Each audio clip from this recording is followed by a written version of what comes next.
All right. This one, we're going to be looking at how to make your character die and then respawn at a location of our choosing.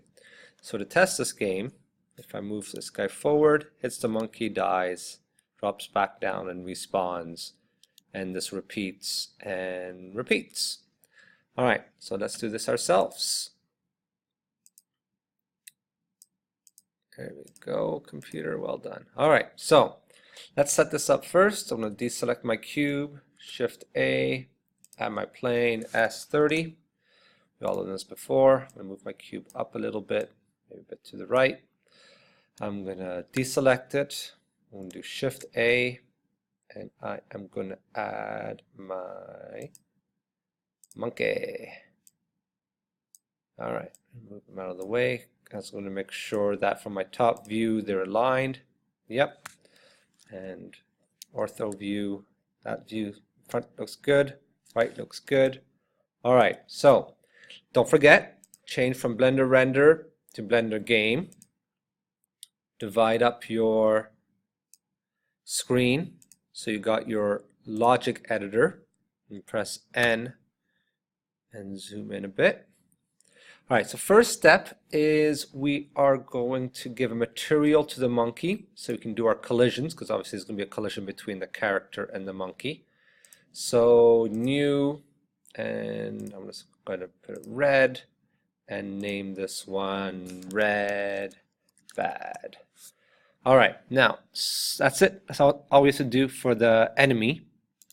For the character, our first step is to change him to, or her, I guess, to a character. Then I'm going to have to make a move. So this stuff you all know how to do. So I'm going to add a keyboard. I am going to do the W key. You can choose whichever one you want.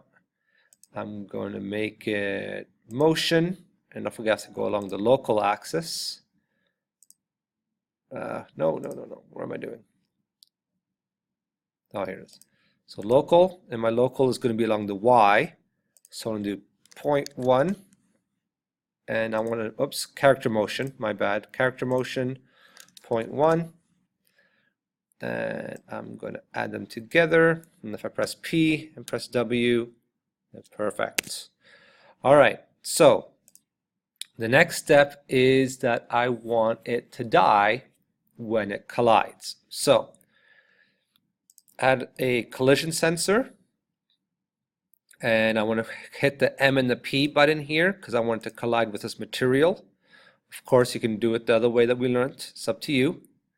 And now we're doing a new actuator which you haven't seen before, and this one is called Edit Object. So I'm going to edit the object. So when this hits this, okay, so when it collides with the red bad material, something's going to happen. And I don't want to add an object, okay? I want to end the object. Okay, so when it hits this, it ends it. So let's put this all together, and if I press P and W, it disappears. Excellent. So that first part is pretty easy. However, we need to work on the despawning. So first of all, I want to name my cube. This is very important. So I'm going to call this one Bob. Why not? I'm going to duplicate Bob. So Shift D. Okay. And I am going to actually move him.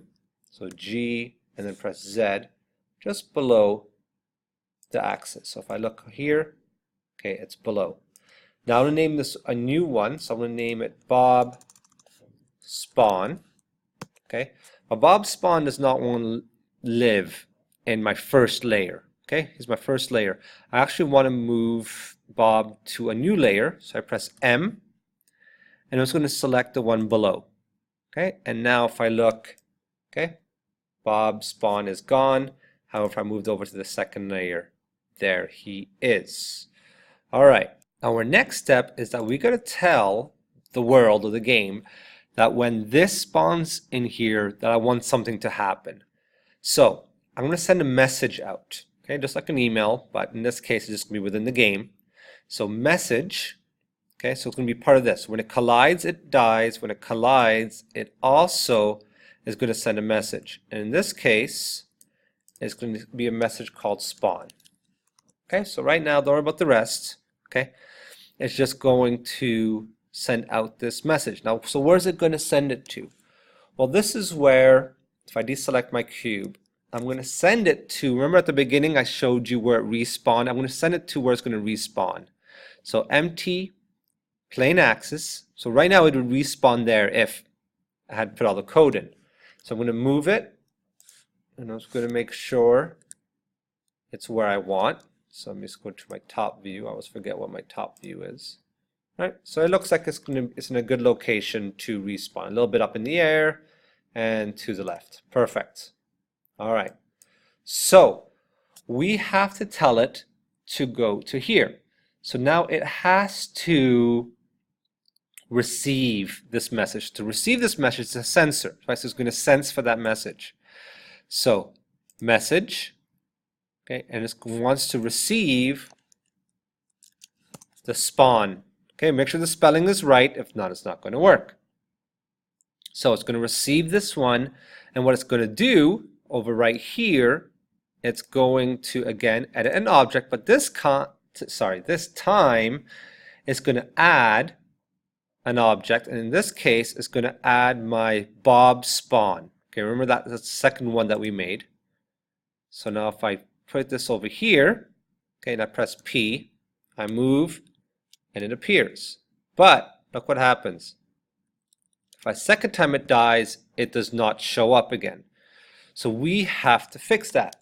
And it's relatively easy. The reason why it does that, because remember, when it respawns, it's respawning Bob number 2. And Bob number 2 is not sending out a message. So all we need to do is add a message. And this can be exactly the same thing. Spawn. Connect the two. All right, go back to my layer 1. Now if I press P, it dies, respawns. It dies, respawns. It dies, respawns. All right, finish this model and then move back to your 20%.